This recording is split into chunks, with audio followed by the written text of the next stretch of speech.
Ram Ram everyone. I am Sunil Gupta.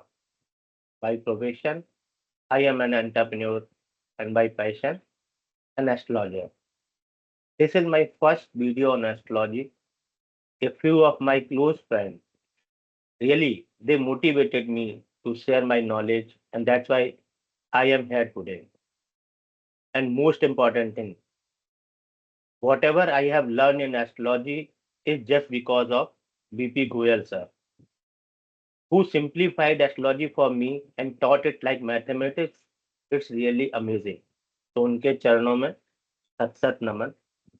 और आज मैं अपना पहला वीडियो केंद्र अधिपति दोष पर बना रहा हूं। मैं अपनी पूरी कोशिश करूंगा कि आप लोगों को ये समझ में आए। इन केस अगर आपको कोई डाउट होते हैं तो आप प्लीज कमेंट में लिखिएगा। I will try my level best to solve them. तो बेसिकली केंद्र अधिपति दोष होता क्या है? Let me tell you. Give me a second, I am sharing my screen.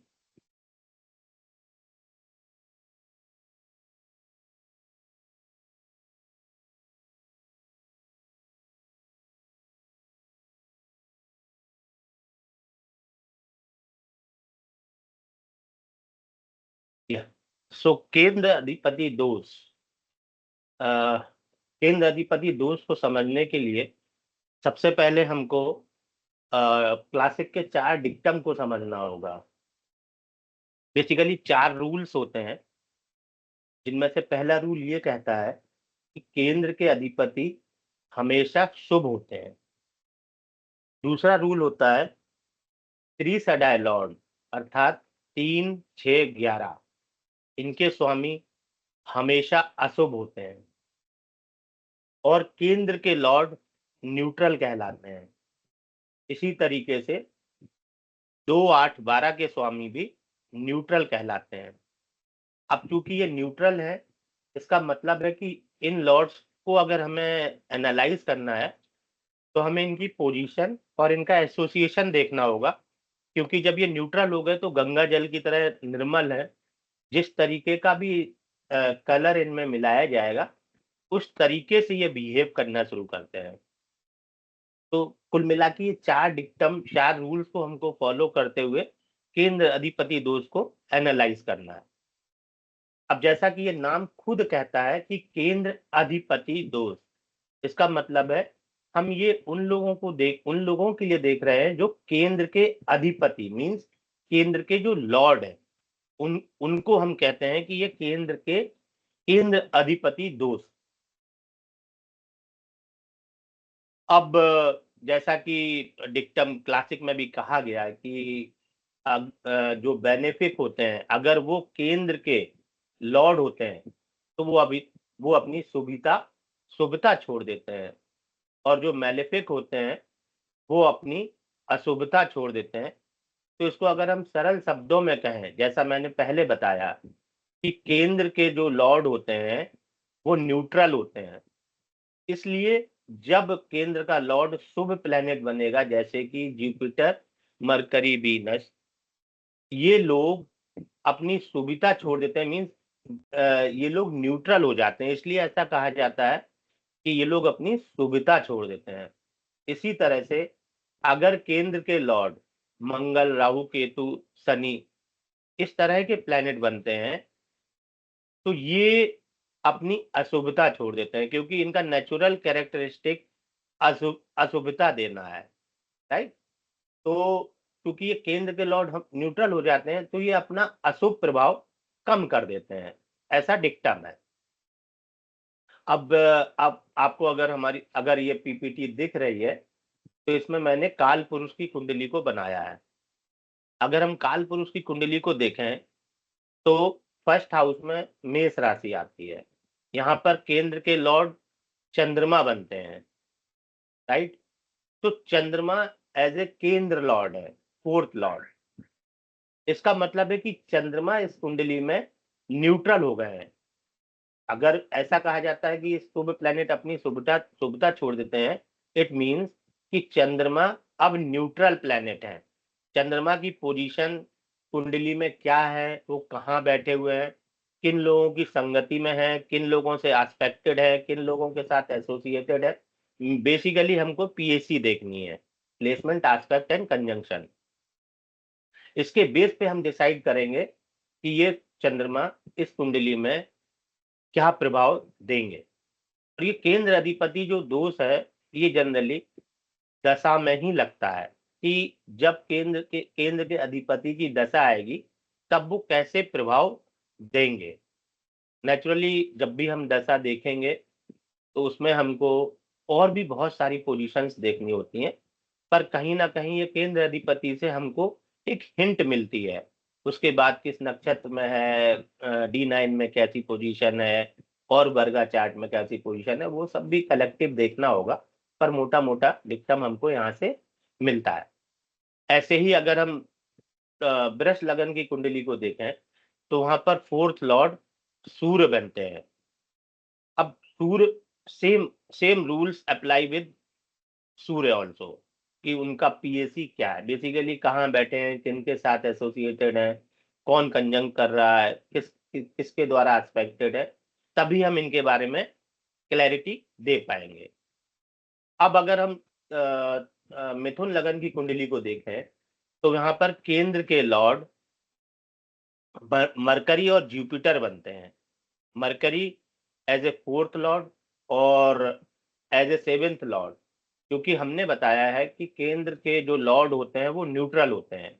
तो 3 नंबर की कुंडली में 3 नंबर की कुंडली में अ, अगर हम देखें तो एज ए सेवेंथ लॉर्ड और 10th लॉर्ड जुपिटर बनते हैं।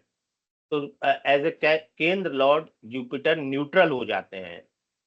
तो जुपिटर की अगर हमें ये देखनी है कि 3 नंबर की कुंडली में जुपिटर कैसे बिहेव करेंगे, तो हमको उनका पीएससी को एनालाइज करना होगा, राइट। इसी तरीके से अगर हम 10 नंबर कुंडली लेते हैं, उसमें 10th लॉर्ड वीनस बनते हैं। तो एज ए 10th लॉर्ड वो न्यूट्रल हो जाते हैं। और और पंचमेश भी बनते हैं। तो एज ए पंचमेश हमेशा शुभ होते हैं। तो एक शुभ है और एक न्यूट्रल है, इसका मतलब 10 नंबर की कुंडली में वीनस महाराज बहुत ही योग कारक प्लेनेट बनते हैं। अगर उनका प्लेसमेंट, कंजंक्शन, आस्पेक्ट आस्पेक्ट नवमांश पोजीशन सारा कुछ बहुत अच्छा है, तो 10 नंबर के लोगों के लिए वीनस की महादशा बहुत ही शुभ फलदायी होती है। अब हम कुछ एग्जाम्पल पर गौर करेंगे। ये एक बहुत बड़े राजनेता की कुंडली है, जो जिनको जेल भी जाना पड़ा है। आप देखिए, इनकी कुंडली सिंह लगन की है, और इनके जो सेवेंथ लॉर्ड है वो शनि महाराज है।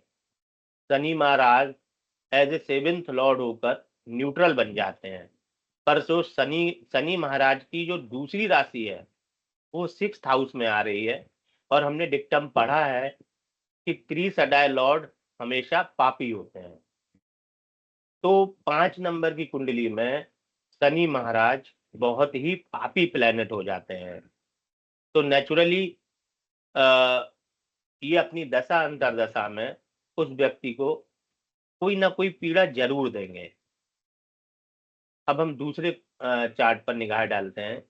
ये एक बहुत बड़े फिल्म इंडस्ट्री के स्टार हैं, बहुत बड़े सेलिब्रिटी की चार्ट है। इनकी कुंडली में भी हम केंद्र अधिपति को एनालाइज करेंगे। इनकी कुंडली कुंभ लगन की कुंडली है, और सप्तमेश इनके सूर्य महाराज है। तो सूर्य महाराज की एक ही राशि है, इसका मतलब है कि सूर्य महाराज को हमें एनालाइज करने के लिए उनका पीएसी चेक करना पड़ेगा, उनका प्लेसमेंट, कंजंक्शन एंड आस्पेक्ट। अब देखिए, 7 नंबर में राहु महाराज विराजित है। इसका मतलब है उन्होंने सूर्य महाराज की 5 नंबर राशि को पीड़ा दी है, और सूर्य महाराज कहीं ना कहीं इस कुंडली में अष्टम घर में भी गए हुए हैं, और एग्जॉल्टेड अष्टमेश के साथ हैं। साथ में मंगल महाराज और वीनस हैं। तो कुल मिला के ये पीएससी बहुत सुख फलदायी नहीं है। तो इनको सूर्य की दशा अंतर्दशा में निश्चित है कुछ न कुछ समस्याओं का सामना करना पड़ सकता है। ये लास्ट कुंडली है, ये मेरे एक परम मित्र की कुंडली है, जिसमें कि 10th लॉर्ड वीनस, जो कि एज ए 10th लॉर्ड बन के न्यूट्रल हो जाते हैं, और वीनस की जो दूसरी राशि है वो पंचम हाउस में है। और हमने पहले पढ़ा है कि त्रिकोण के लॉर्ड हमेशा शुभ होते हैं। तो इस कुंडली में वीनस एक बहुत ही शुभ फलदायी प्लेनेट बनते हैं।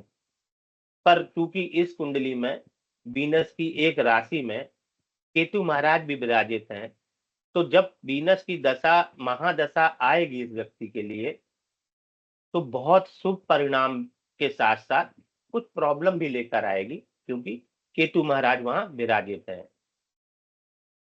तो आज का जो निष्कर्ष है वो ये है कि केंद्र अधिपति दोष का मतलब सिंपल ये है कि केंद्र के लॉर्ड न्यूट्रल हो जाते हैं, वो अपनी शुभता अशुभता छोड़ देते हैं। ऐसा हम इसलिए कहते हैं क्योंकि वो न्यूट्रल की तरह बिहेव करते हैं। हमको उसको एनालाइज करने के लिए उनकी दूसरी राशि और उनके पीएससी पर फोकस करना पड़ता है। उसी से हम एनालाइज करते हैं कि ये केंद्र अधिपति दोष है या कई बार ये योग भी बन जाता है। मुझे आशा है आप लोगों को ये समझ में आया होगा। अगर कोई भी दिक्कत लगती है, आपको लगता है कि कोई पॉइंट क्लियर नहीं है, तो प्लीज कमेंट करें। धन्यवाद। आपका दिन शुभ हो।